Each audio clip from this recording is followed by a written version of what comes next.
If you are starting in data science right now, one of the things you would want to know about is what does a data science project look like? Hi everyone, my name is Manav, and in this video I'll help you understand what does a data science project lifecycle look like and what are the various steps in this entire lifecycle. Let's get started with looking at the first step. Now the first step that you will need to do as a data scientist, or that is there as the first step of a data science project lifecycle, is asking a relevant question. Identifying the problem that you are trying to solve. Till the time you don't have a problem statement that you want to solve, how would you do data science?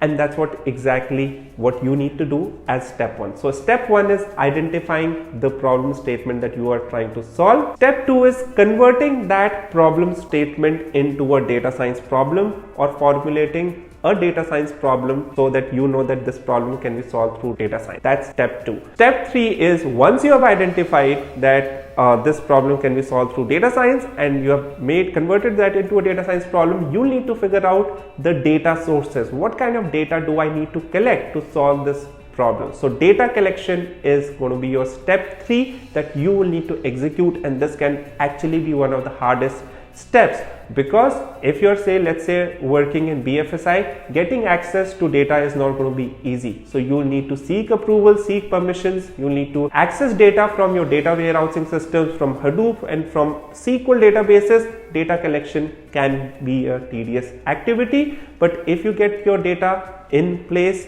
and you have collected data, trust me, the rest of the steps are dependent on this step, which is step three. Step four is, after you have collected this data, this is going to be messy data. So what you'll need to do is you'll need to clean data, you will need to do data transformation, you will need to do everything possible to ensure that your data is in amazing form and shape. All the null values, for example, that you might have, all the junk data that you might have, you would want to remove all of that, and this is step four, in which you do something called data preparation. Data preparation is step four of data science project lifecycle. Again, it can take significant amount of time, because if your ingredients are not in the right place, right, you cannot cook food well. So data preparation is cleaning your food or raw material before you actually do the next step. Next step is data analysis. In data analysis, what you do is you start asking questions and you start gaining insights, and you try to do basically slicing and dicing of data so that you are able to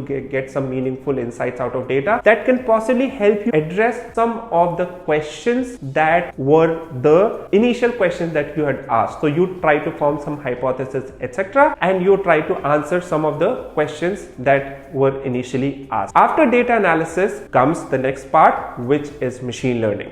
Machine learning is where you are trying to do predictions. These predictions can be one of the following types. They can be prediction, for example, like what is the weather tomorrow. It can be classification, it can be anomaly detection, it can be grouping or clustering. So there are various machine learning algorithms that will help you do this, and your goal will be to select the right machine learning algorithm, to validate if that algorithm is giving you the right result, and then actually do testing of these machine learning algorithms. So this is the machine learning algorithm part, or machine learning part of the entire journey. The next step is then you need to visualize this data. This is something I believe that gets ignored a little bit when candidates are learning data science, because most of us are focused on machine learning algorithms, but trust me, data visualization is extremely important, because you need to be able to tell a great story, and you can tell great story not by explaining feature engineering or how you clean data, because nobody cares about that in the end, but by showing graph or by showing the end result, and that's what data visualization comes into picture. Python in itself has great visualization capabilities, but if you want to augment it,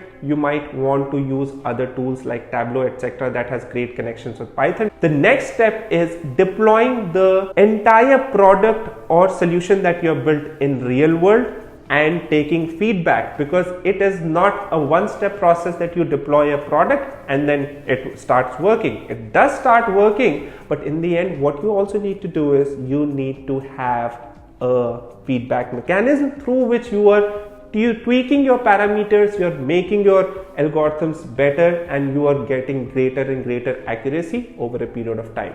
So this is a step-by-step process of executing a data science project lifecycle. So this was data science project lifecycle. Thank you very much for watching this video, and look forward to seeing you in another video very soon.